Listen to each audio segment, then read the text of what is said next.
sahabat, jumpa kembali dalam program Gema Kasih Indonesia. Program ini membincang tentang hal-hal yang terjadi di tengah masyarakat dan juga memperhatikan isu-isu yang perlu kita lihat secara lebih jelas. Dengan demikian, harapannya kita juga dapat meresponnya dengan tepat. Bersama saya pemandu percakapan Pendeta Santi Adi Manurung. Pada episode kali ini kita membincang mencari pemimpin yang asyik, Dan untuk membincang topik yang asyik ini telah hadir di studio Pendeta Dr. Albertus Pati. Jumpa kembali Pak Pendeta. Iya, ketemu lagi kita ya. Dalam acara yang asik. Iya, dengan narasumber yang asik juga. Moderator asik. Pak Pendeta Albertus Pati, di tahun 2024, tahun depan pastinya di tahun ini Pak Berti juga pasti banyak sibuk ya, memenuhi undangan-undangan untuk dimintai informasi, pencerahan sana-sini, menyambut perhelatan demokrasi yaitu pemilu 2024. Dan dalam perhelatan itu kita tahu bersama kita akan memilih begitu ya, siapa presiden dan wakil presiden akan memimpin kita 5 tahun ke depan. Dan walaupun masih setahun lagi, sebaiknya kita memang harus serius memikirkan, karena pemimpin bangsa yang akan kita pilihkan akan memengaruhi juga nih kehidupan bangsa ini untuk 5 tahun yang mendatang. Banget. Ya, banyak orang sudah mulai bertanya nih, siapa sih seharusnya yang kita pilih? Ya, kan? Dan pertanyaan ini sangat serius. Pertanyaan ini juga membutuhkan jawaban yang pas. Perlu kita mencari tahu kriteria pemimpin. Topik kita pemimpin yang asyik, kriteria pemimpin asyik itu yang seperti apa, supaya kita tidak asal pilih, memilih pemimpin yang sudah dibuat bukan berarti pilihan kita memang pasti benar, tetapi kita berupaya pilihan yang kita pilih itu tidak salah, begitu kira-kira ya, begitu ya. Karena ketika kita salah memilih, ini taruhannya besar untuk 5 tahun yang akan datang. Untuk mengawali segmen pertama ini, mengapa sejak sekarang kita sudah harus mulai memikirkan dan mempertimbangkan pemimpin bangsa kita, padahal ya perhelatan bangsa masih di tahun 2024. Pemimpin bangsa itu kan sesuatu yang penting banget ya. Dia mempengaruhi kehidupan satu bangsa, baik dan buruk, gitu ya. Pemimpin yang baik, dia akan membawa bangsa ini menjadi bangsa yang adil, yang sejahtera, yang damai, yang sukses, bertumbuh di dalam segala hal. Tetapi pemimpin yang buruk itu akan membawa bangsa ini pada satu kehancuran yang luar biasa, gitu ya. Jadi kalau kita sampai salah memilih atau asal memilih tanpa ada kriteria yang dibuat, ya, itu bisa berbahaya bukan cuman untuk kita sebagai pribadi, tapi bangsa ini juga, eksistensi bangsa ini dipertaruhkan, bisa hancur baur. Ya, kalau kita lihat ke belakang, bangsa Jerman misalnya, mereka memilih Hitler waktu itu. Ya, Hitler dengan janji-janji yang muluk, dengan segala macam. Ketika akhirnya Hitler berkuasa, Hitler kemudian menghancurkan, membunuh orang-orang Yahudi, dia membunuh juga orang-orang yang cacat, membunuh etnik-etnik lain karena merasa bahwa dia adalah, yang dibela adalah etnik Arya. Kan gitu. Superior. Hitler juga membawa Jerman untuk menaklukkan segala macam negara, kan gitu, menindas yang lain, dan pada ujungnya akhirnya Jerman hancur-hancuran, kalah perang ya, karena dikerubutin begitu banyak negara dan sebagainya. Jadi akhirnya Jerman mengalami kehancuran dan gara-gara pemimpinnya yang salah, gitu. Kalau orang nggak hati-hati memilih pemimpin, ya bangsa Jerman, seperti bangsa Jerman hancur. Atau Pakistan misalnya. Pakistan dulu dulu Pakistan itu, Korea Selatan itu selalu studi bandingnya tuh di Pakistan loh, karena Pakistan maju. Maju Pakistan. Karena Pakistan kan sama India ya, dulu kan sebelumnya ya. Tetapi ketika Pakistan itu mulai salah milih pemimpin, apalagi mulai memainkan faktor-faktor agama, ya, akhirnya Pakistan itu menjadi salah satu negara yang paling miskin dan paling tidak aman di dunia. Korea Selatan naik, jadi salah satu negara yang paling kaya di dunia, gitu ya. Nah, kalau ngomong Korea Selatan, ngomonglah Korea Utara.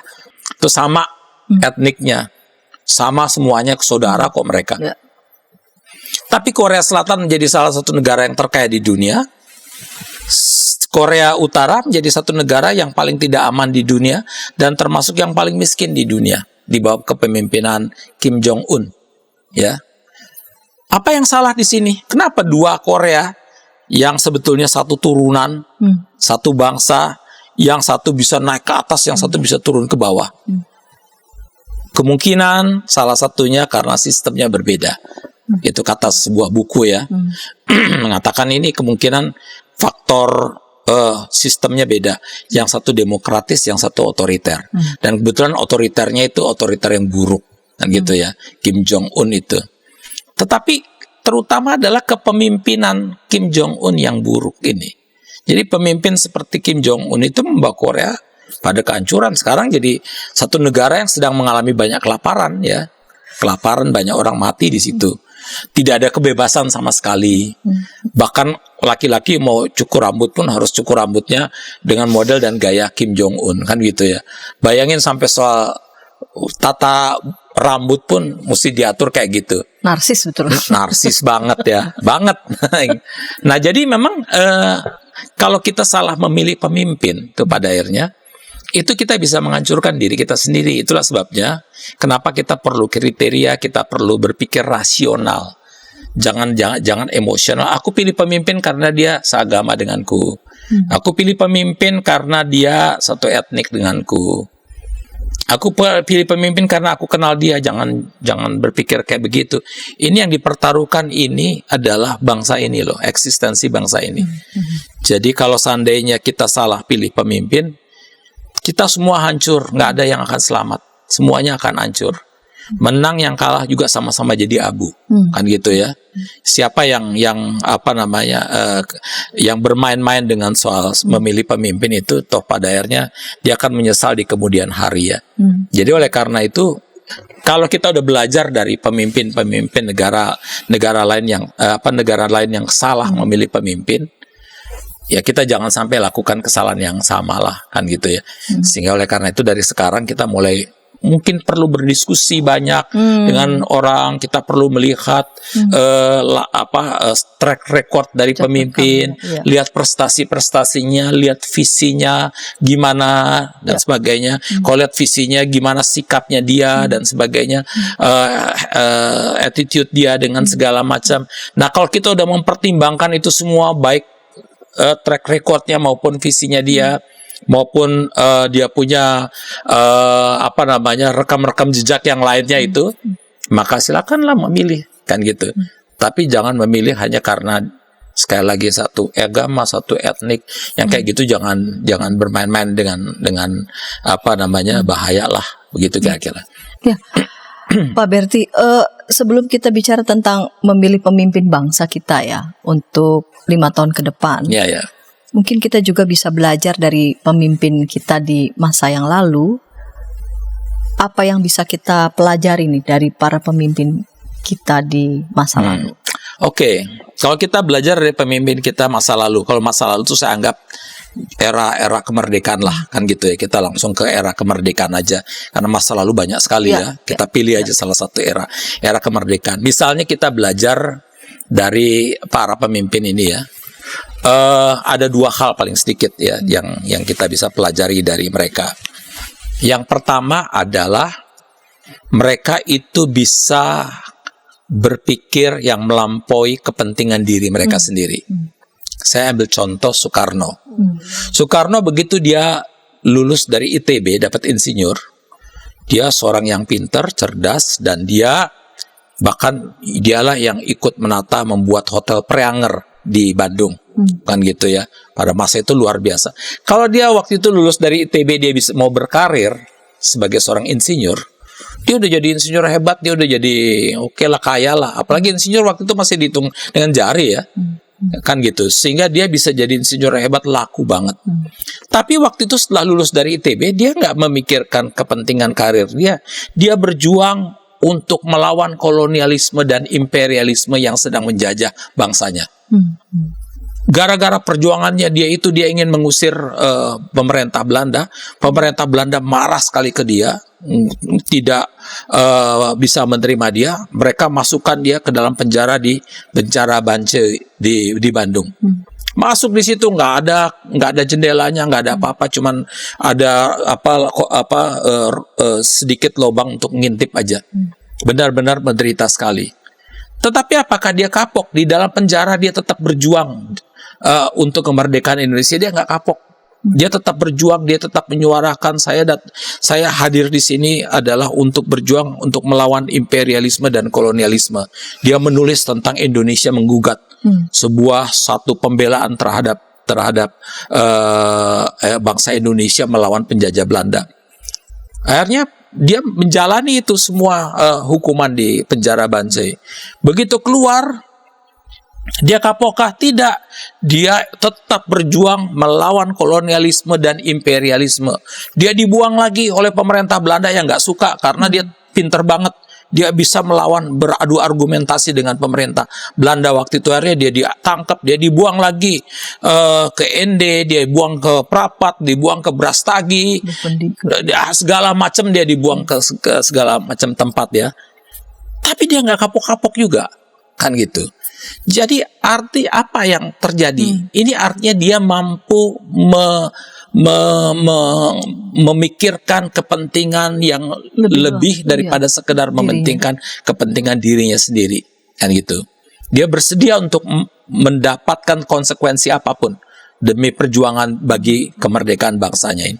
Dan bukan cuma dia saja, tetapi juga Hatta, misalnya Syahrir, mereka sampai dibuang ke Bovendigul, nggak salah itu ya. Lalu tapi mereka juga nggak kapok-kapok juga. Mereka ini tetap berjuang untuk kemerdekaan bangsa Indonesia. Artinya mereka ini orang-orang yang benar-benar nggak mau mikirin diri sendiri, padahal mereka bisa dibunuh oleh Belanda. Mereka sih bisa kemungkinan mengalami siksaan. Tapi kan mereka nggak peduli, mereka nggak mikirin diri sendiri, mereka berpikir untuk kepentingan bangsa.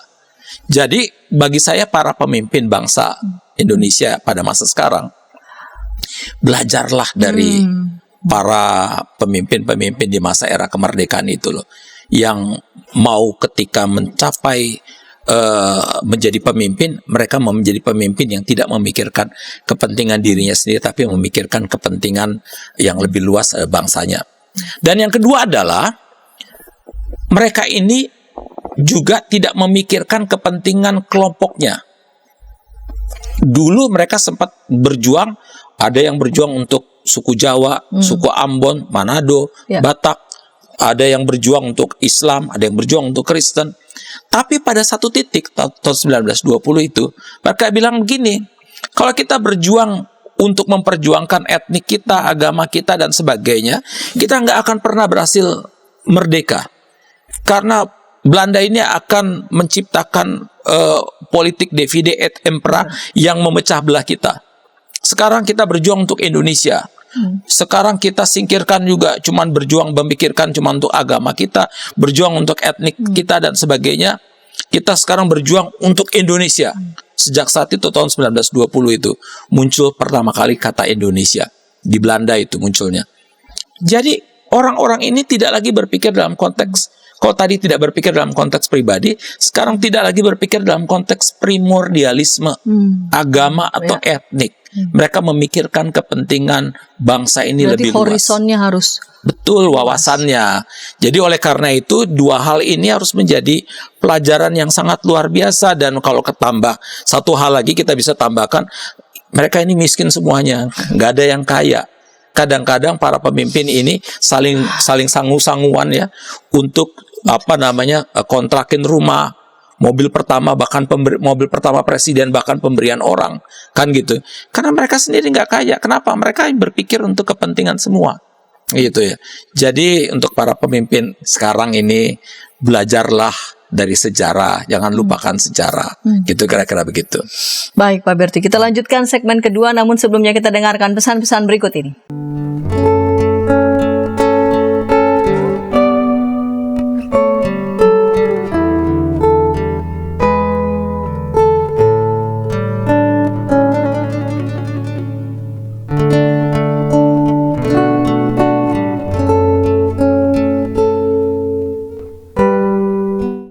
jumpa dalam acara pembangunan jemaat kerjasama antara YKB GKI dan LPP Pembangunan Jemaat dan GKI. setiap Senin pada minggu kedua dan keempat pukul 8 malam waktu Indonesia Barat.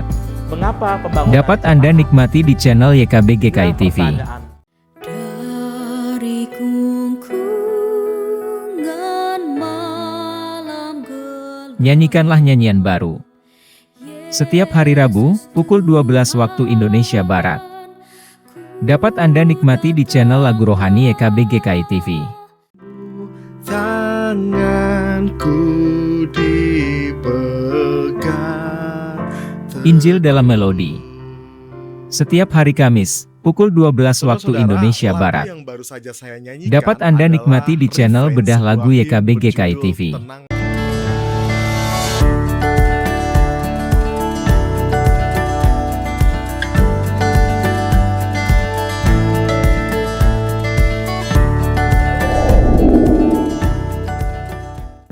Sahabat, mari dukung pelayanan dan pekabaran Injil melalui YKB dengan membagikan link acara ini kepada sebanyak mungkin orang. Dukungan juga dapat saudara lakukan dengan mentransfer dukungan finansial ke rekening BCA ke nomor 450 305 2990 450 305 2990 atas nama Yayasan Komunikasi Bersama.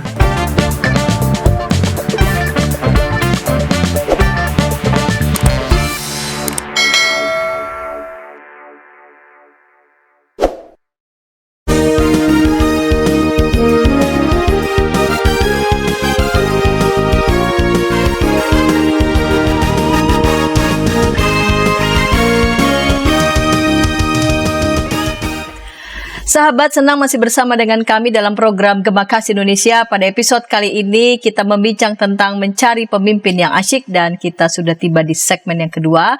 Saya mengajak sahabat semua boleh berinteraksi di kolom komentar yang sudah tersedia. Baik Pak Berti, kita lanjutkan di segmen kedua ini.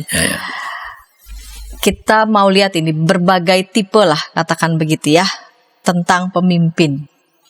Kira-kira Pak Berti bisa menjabarkankah tipe-tipe pemimpin yang seperti apa, terutama begitu yang pernah memimpin Indonesia? Ya, kalau kita lihat para pemimpin ini kan bisa dibagi beberapa ya. Yang pertama, kita bisa memilih pemimpin yang otoriter atau pemimpin yang demokratis, gitu ya. Yang otoriter, yang memerintah sendirian, dia menjadi tuan atas segala sesuatu. Atau demokratis, demokratis itu dia cuman menjadi konduktor aja dari sebuah satu persekutuan gitu ya, satu komunitas, sehingga dia mendorong semua orang bisa jadi pemimpin atas dirinya sebetulnya. Karena demokrasi kan rakyat ya, sehingga dia menjadi pemimpin yang menjadi konduktor gitu sebetulnya. Kalau mengutip sedikit tentang kata Lao Tse, Lao Tse bilang pemimpin yang baik itu pemimpin yang ketika bekerja, orang juga nggak tahu dia memimpin dan sebagainya. Tapi orang ketika begitu dia berhasil satu negara, orang akan bilang ini semua hasil usaha kami. Pemimpinnya sendiri nggak disebut, kan gitu ya. Ini semua hasil usaha kami. Itu pemimpin yang berhasil. Dia nggak bisa bilang ini usaha saya, kan gitu. Tapi semua orang akan bilang ini usaha kami. Dia sendiri tertutup, kan gitu ya. Nggak ada yang tahu bahwa itulah dia yang menciptakan situasi seperti itu. Jadi, nah ini pemimpin lebih tepat demokratis ya. Yang kedua adalah pemimpin, kita bisa punya pilihan pemimpin yang transformasional atau pemimpin yang transaksional. Yang transformasional itu berpikir gimana kita lakukan perubahan-perubahan, gimana kita lakukan inovasi-inovasi. Dunia ini berubah luar biasa ya. Dunia mengalami perkembangan, ada macam-macam krisis ekonomi, ada digital teknologi, ada mengalami juga COVID-19 dan sebagainya. Di tengah situasi seperti ini, gimana saya ambil keputusan yang baik untuk semua? Ini transformasional, dia berhasil mengambil keputusan yang tepat, cepat, gitu. Atau pemimpin yang transaksional. Yang transaksional, saya ngambil keputusan tapi saya dapat apa? Setiap kali ngambil keputusan, untungnya untuk aku apa? Nah, ini banyak sekali pemimpin transaksional di pemerintah kita ini ya. Bahkan di lembaga-lembaga swasta sekalipun ya. Pemimpin transaksional yang berpikir tentang kepentingan dirinya sendiri. Ya, efeknya kalau kita lihat ke belakang kan banyak sekali para pemimpin bangsa kita yang kena penjara ya, kena korupsi ya. Karena mereka transaksional. Mau bikin undang-undang aja transaksi dulu. Kan gitu. Yang perusahaan ini minta ini, kalau bisa undang-undangnya dibikin gini ya supaya saya nggak rugi. Yang perusahaan bilang ini, tinggal siapa yang paling bayarnya paling banyak aja. Nanti DPR bisa saja dia membuat undang-undang yang menguntungkan si A atau si B. Gitu. Itu pemimpin-pemimpin transaksional. Tentu nggak semua orang DPR begitu ya. Banyak yang baik-baik juga. Tapi ada lebih banyak lagi mungkin yang buruk kan gitu ya, yang transaksional. Ada banyak yang transformasional. Kemudian ada juga tipe yang gini, pemimpin itu berani, peragu, dia peragu, penakut, atau dia berani. Kan gitu ya. Jadi kan ada, kalau dulu kita kalau apa-apa kita menjadi satu contoh yang kecil lah. Dulu kalau apa yang dikatakan IMF kita oke dan sebagainya. Kita ngikutin aja. Apa yang dikatakan oleh Amerika Serikat kita oke. Apa yang dikatakan Eropa Barat kita oke. Kita benar-benar kayak bermental budak sebetulnya. Apa yang mereka katakan kita oke. Sekarang di bawah Jokowi ini luar biasa. Dia pemerintah Amerika Serikat, mau pemerintah IMF, mau bilang apa kayak, mau Eropa Barat mau ngomong apa, enggak, kami punya keputusan sendiri. Ya kan gitu. Keputusan kami, kita akan lakukan hilirisasi misalnya. Kita nggak akan ekspor lagi barang mentah, kita akan ekspor barang yang paling tidak sudah setengah jadi. Kan gitu ya. Supaya kita bisa mendapatkan nilai yang lebih menguntungkan diri kita sendiri dan sebagainya, dan hasilnya udah mulai kelihatan kan gitu. Jadi ini ada yang model Jokowi yang pemberani gitu ya. Tapi ada yang penakut-penakut aja kan gitu ya. Dia bisa takut oleh pemerintah luar, tekanan dari IMF, tekanan dari Amerika Serikat, tekanan dari Eropa Barat. Dia juga bisa takut oleh mungkin partai politiknya kan gitu. Kalau pemimpin partai politiknya bilang mestinya gini, takut semuanya. Pernah satu anggota DPR ya yang ketika Mahfud MD mengatakan, ini kita bikin dong undang-undang perampasan aset. Lalu seorang anggota DPR dengan lugu mengatakan, dan menurut saya bodoh ya, dengan lugu mengatakan bahwa jangan ngomong ke kami lah, ngomonglah ke ketua partai. Ketua partai bilang A, kita A. Ketua partai bilang B, kita B. Waduh. Dengan mengatakan begitu, dia mengatakan bahwa kami semua ini bukan wakil rakyat, kami ini wakil ketua partai. Kan gitu. Dia memperhambang, ngapain kita bayar kalau begitu? Ngapain rakyat membayar dengan pajaknya kalau semuanya bersikap transaksional seperti itu? Takut untuk ngambil keputusan dan sebagainya. Jadi oleh karena itu, bagi saya ini orang yang nggak punya integritas sama sekali itu, kan gitu ya. Tapi kalau itu memang mewakili semuanya, ini kan repot kita ini. Mewakili semua. Kalau di anggota DPR semuanya begitu kan celaka. Kan gitu ya. Dia nggak berani mengambil keputusan, dia tunggu ke apa ketua partainya. Kalau ketua partainya bagus sih oke. Kalau ketua partainya juga transaksional kan celaka semua kita. Kan gitu ya. Pantas aja undang-undang yang bagus-bagus seringkali tidak bisa susah sekali untuk dijadikan RUU, susah sekali jadi undang-undang gara-gara ada banyak hambatan di pihak DPR, kan gitu ya. Jadi karena mentalitas transaksional, mentalitas yang penakut yang mereka miliki dan sebagainya. Dan tentu saja ada pemimpin yang berpikir dalam kepentingan kepentingan lebih luas. Ya, seperti para founding fathers tadi ya, pemimpin-pemimpin di era kemerdekaan. Dia berpikir lebih luas, mengatasi kepentingan pribadi, mengatasi kepentingan primordialis, kepentingan sektarian, kepentingan suku, etnik, agama, apapun dan sebagainya. Dia berpikir untuk kepentingan seluruh bangsa. Kan gitu ya. Nah, pemimpin-pemimpin seperti ini kan kita butuhkan. Ada juga pemimpin yang begini, saya maju karena saya punya integritas, karena saya punya prestasi, bukan karena saya bayar. Kan gitu. Ada pemimpin yang cuman memimpin karena dia mampu bayar sana sini. Kayak gitu ya. Jadi efeknya adalah Meskipun dan orang suka aja dibayar dan efeknya orang cuman ini, dan kita akhirnya punya pemimpin yang kualitasnya rendah sekali karena orang cukup membayar dan orangnya dipilih kan gitu ya. Jadi memang boneka begitu. Boneka aja kan gitu. Itulah sebabnya memang itu ada beberapa model kepemimpinan baik yang demokratis, otoriter, baik yang transformasional maupun transaksional, yang tak penakut tetapi juga berani. Ada pemimpin yang berpikir lebih sosial untuk kepentingan semua, tapi ada yang pemimpin yang berpikir lebih primordialistik dengan segala macam. Ada pemimpin yang mempertahankan stabilitas, tapi ada pemimpin yang kita lakukan inovasi kan gitu ya. Nah, ini pilihan-pilihan yang sebetulnya harus memperkaya kita ketika kita memilih pemimpin. Gitu. Ini modelnya kayak gimana nih orangnya nih, kan gitu. Selain kita lihat karakternya, track recordnya, visi misi ke depannya, tapi kita lihat juga ini tipenya kayak gimana nih. Kalau dia tipenya otoriter misalnya, ini bahaya sekali nih. Kenapa bahaya? Karena dia bisa kayak Erdogan. Erdogan di Turki itu begitu dia memimpin, dia mengubah konstitusi. Dia bisa seperti Presiden Putin.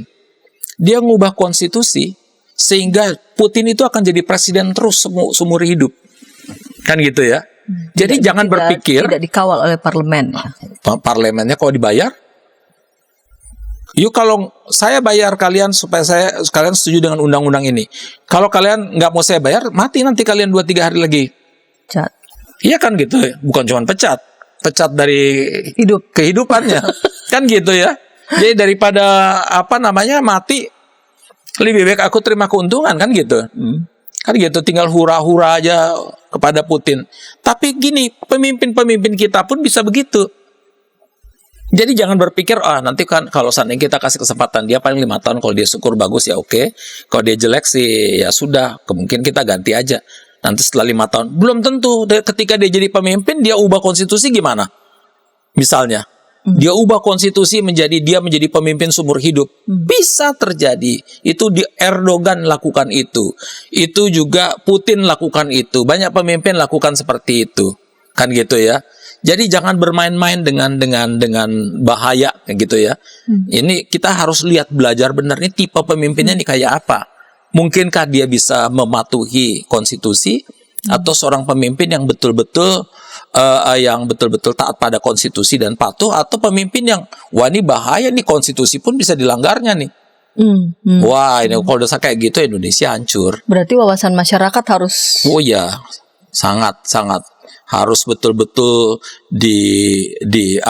masyarakat harus belajar banyak tentang kemungkinan yang terjadi kalau seandainya kita salah pilih pemimpin.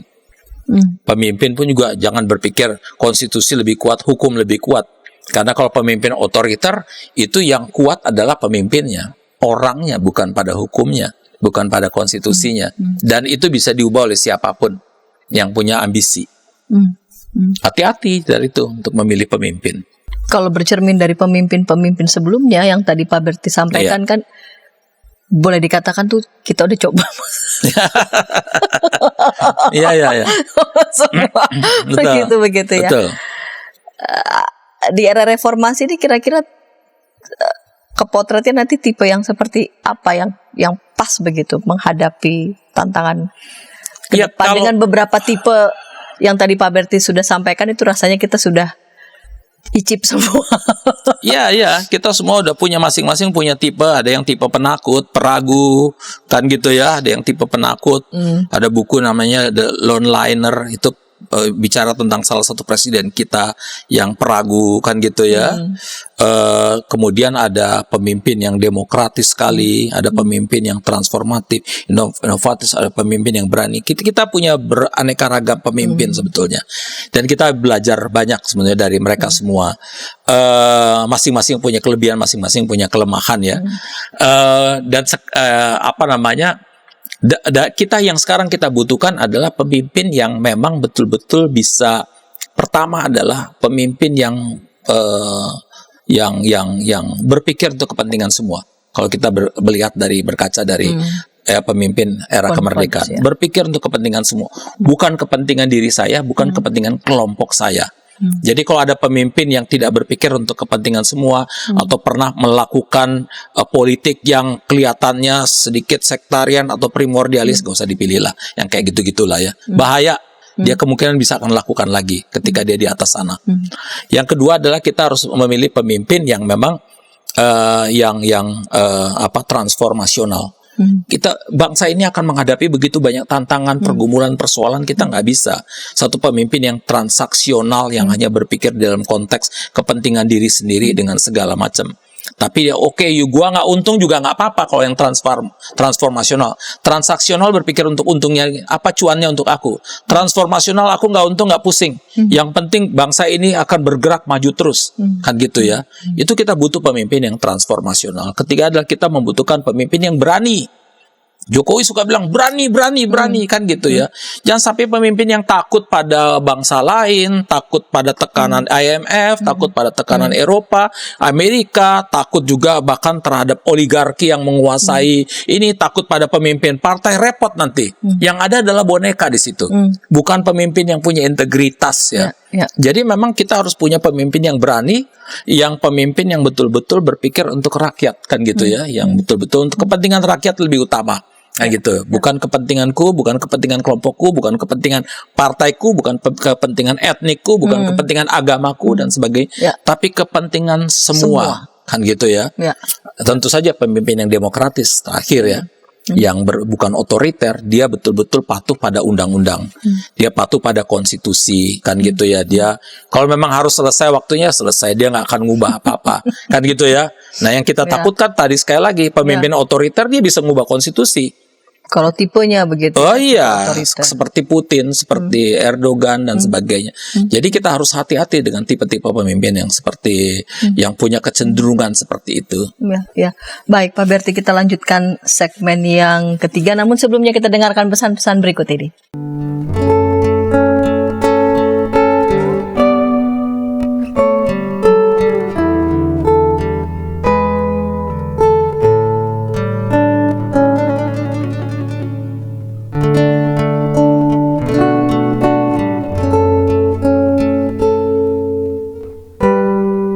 Kita jumpa dalam acara pembangunan jemaat kerjasama antara YKB GKI dan LPP. Pembangunan jemaat dan GKI. setiap Senin pada minggu kedua dan keempat pukul 8 malam waktu Indonesia Barat. Mengapa pembangunan Dapat Anda nikmati di channel YKB GKI TV. Dari kungkungan malam gelap. Nyanyikanlah nyanyian baru. Setiap hari Rabu, pukul 12 waktu Indonesia Barat. Dapat Anda nikmati di channel lagu rohani YKB GKI TV. Tanganku dipegang. Injil dalam Melodi. Setiap hari Kamis, pukul 12 waktu Indonesia Barat. Dapat Anda nikmati di channel Bedah Lagu YKB GKI TV.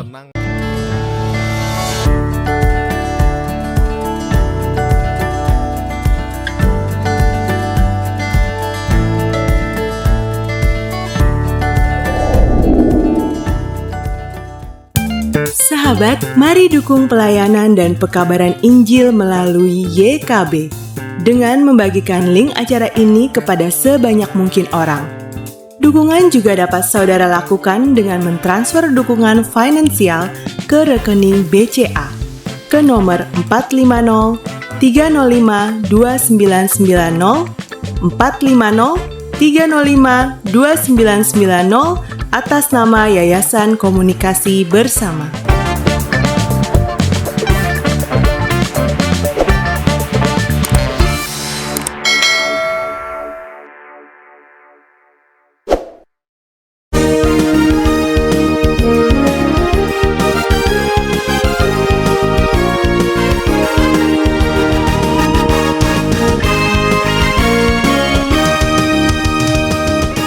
Sahabat, senang masih bersama dengan kami dalam program Gema Kasih Indonesia. Pada episode kali ini kita membincang tentang mencari pemimpin yang asyik. Kita sudah tiba di segmen yang ketiga. Saya mengajak para sahabat boleh berinteraksi di kolom komentar yang sudah tersedia. Narasumber yang asik pada episode kali ini, Bapak Pendeta Alwi Rosvati, juga dengan senang akan merespon tanggapan ataupun pertanyaan dari para sahabat. Topik kita kan mencari pemimpin yang asyik nih, Pak Berti ya. Jadi asik.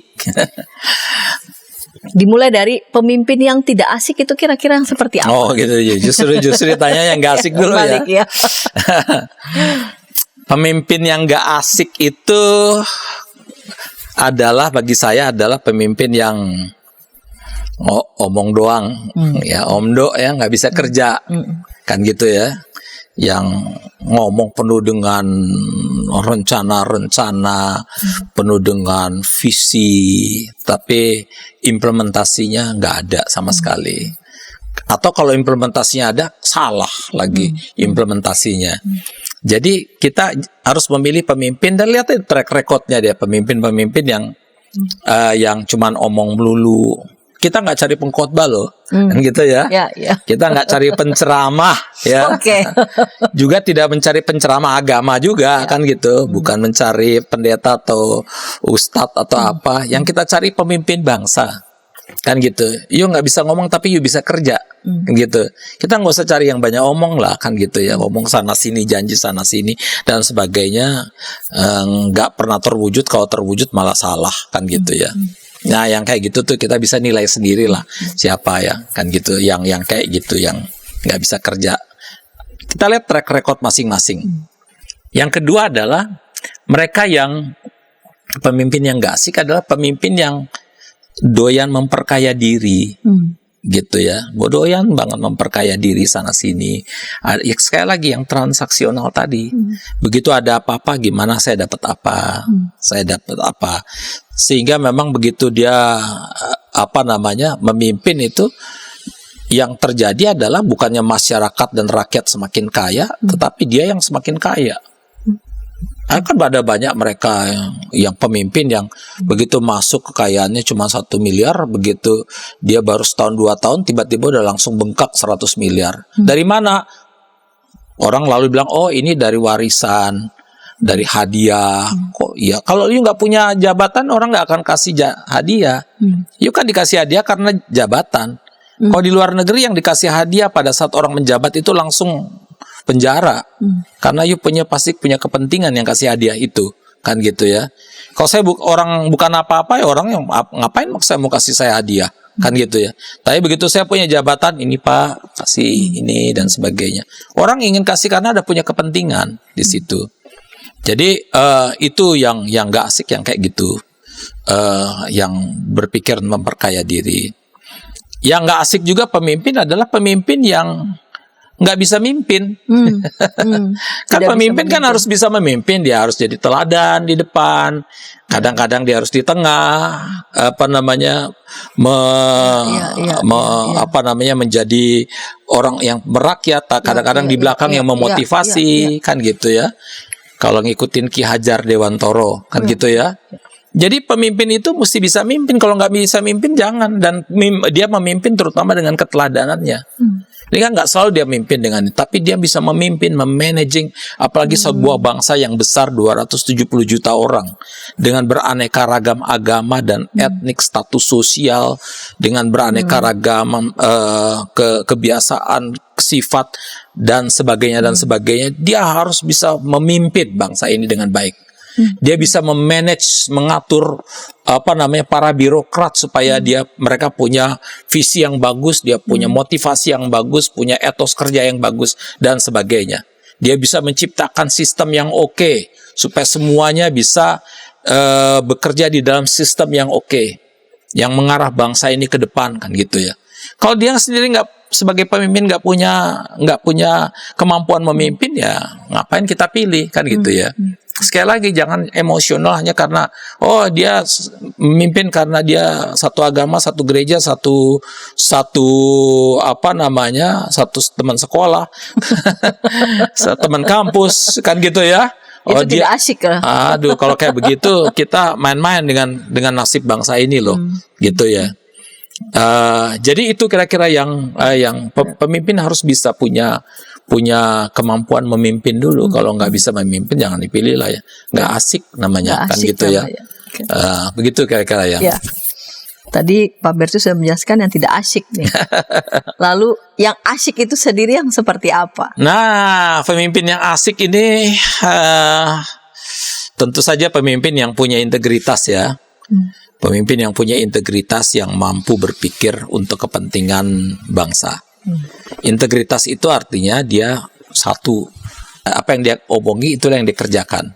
Kan gitu. Jangan sampai dia ngomong A yang dikerjain B, kan gitu. Itu namanya fragmentaris, kan gitu ya. Jadi orang harus punya integritas utuh, apa yang dia omongin itu yang dia kerjakan dan sebagainya. Apa yang merupakan visi dia habis-habisan kerjakan untuk mencapainya. Dia tidak akan terganggu oleh apapun juga. Bahkan ketika ada tantangan, masalah dan sebagainya, ada godaan-godaan di samping dia nggak peduli. Aku berpikir untuk rakyatku, kan gitu. Aku ada di sini adalah untuk kepentingan rakyat. Oleh karena itu aku berjuang. Nah, ini pemimpin yang berintegritas. Pemimpin yang asik itu pemimpin yang tidak korupsi, kan gitu. Ini di tengah-tengah korupsi Indonesia turun loh. Tingkat korupsi Indonesia membuat Indonesia jadi turun, termasuk negara yang nomor 96 kalau nggak terkorup di dunia, kan gitu ya. Jadi malu banget, kan gitu ya. Singapura kelima, kan gitu ya. Negara paling baik. Kita nomor 96, jauh banget kita dengan Singapura, kan gitu ya. Jadi kita gimana pemimpin itu tidak korup, dan bukan cuma dia tidak korup, tetapi juga dia mampu menerapkan sistem yang membuat nggak ada orang yang bisa korup, paling tidak mengurangi korup, kan gitu. Kita nggak butuh pemimpin yang cuma jujur, tapi pemimpin yang bisa menerapkan kejujuran itu di dalam satu sistem yang membuat semua orang jadi harus jujur. You nggak jujur pun nggak apa-apa. Tapi kalau you ada dalam sistem yang membuat you nggak bisa tidak jujur, you mau apa? You terpaksa harus jujur, kan gitu ya. Kita nggak bisa mengharapkan orang jujur, kan gitu. Kadang-kadang orang yang jujur pun di tengah situasi kesempatan yang ada, orang jadi tidak jujur, kan gitu ya. Tetapi kalau orang yang tidak jujur di tengah-tengah sistem yang jujur, dia nggak bisa ngapa-ngapain, dia terpaksa jadi jujur, kan gitu ya. Jadi harus dipaksa. Misalnya satu contoh juga, kita di sini kalau di Indonesia, orang-orang itu kalau mau meludah-ludah sembarangan, buang sampah sembarangan. Begitu dia masuk Singapura, dia nggak buang sampah, kan gitu. Kenapa? Lingkungan sistemnya itu udah diciptakan yang membuat orang harus menyesuaikan diri dengan begitu, dengan sistem yang ada, kan. Kalau nggak, kena, kan gitu ya. Saya percaya orang-orang Indonesia ini, di sini orang buang sampah sembarangan di sungai. Coba mereka ke Singapura, berani buang sampah ke sungai, mati loh, kan gitu ya. Pasti di sana mereka jadi kantong mereka penuh dengan sampah, kan gitu ya. Nggak akan buang sembarangan, kan gitu. Kenapa? Sistemnya udah dibuat kayak gitu. Jadi kita bukan aja membutuhkan orang jujur, kita butuh orang yang bisa menciptakan sistem yang jujur, kan gitu ya, yang berintegritas tadi. Kita juga, pemimpin asik adalah pemimpin yang tentu saja berpikir di dalam konteks melampaui kepentingan diri sendiri, melampaui kepentingan primordialis, memikirkan semuanya, tetapi dia juga bisa menerapkan apa yang dia pikirkan, sikap ini juga di dalam pendidikan, di dalam berbagai institusi, dalam birokrasi, sehingga ketika orang masuk ke dalam institusi pendidikan manapun, ketika orang masuk dalam pekerjaan manapun, dia akan ketemu dengan etos kerja yang sama. Nggak ada di situ diskriminasi atas nama agama, nggak ada diskriminasi atas nama etnik, nggak ada diskriminasi atas nama gender dan sebagainya. Jadi bukan sekedar seorang yang bisa berpikir luas melampaui diri dan primordialismenya, tapi dia mampu menerapkan itu di dalam sistem, di sekolah, di kampus, di kantor, dimanapun, di birokrasi, sehingga kemanapun kita pergi, udah semua orang akan begitu. Jadi kita nggak akan, semua orang di semua tempat tidak akan pernah merasakan ada diskriminasi apapun, karena siapa yang lakukan diskriminasi, selesai dia secara karir, kan gitu ya. Nah, yang kayak gitu tuh, terutama apapun yang baik itu, ya, pemimpin yang asik itu bisa menerapkan semua yang baik yang tadi saya katakan itu di dalam sistem. Sehingga kita nggak bisa sekali lagi berharap pada kebaikan orang per orang. Manusia ini, kata teologi Kristen, manusia berdosa semua, gitu ya. Kita butuh dituntun bukan cuma oleh moralitas yang baik, tapi kita juga harus dituntun oleh sistem yang baik. Mencari pemimpin yang asik ya. Iya. Saya tergelitik tadi penjelasan Pak Bertin. Iya.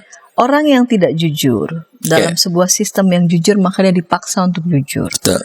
Yang sering buang sampah sembarangan di sini, begitu ke Singapura kok nggak berani. Betul. Gitu. Tapi kenapa di sini jadi bersih ya? Ya, tapi mengapa di sini nggak bisa terbentuk itu?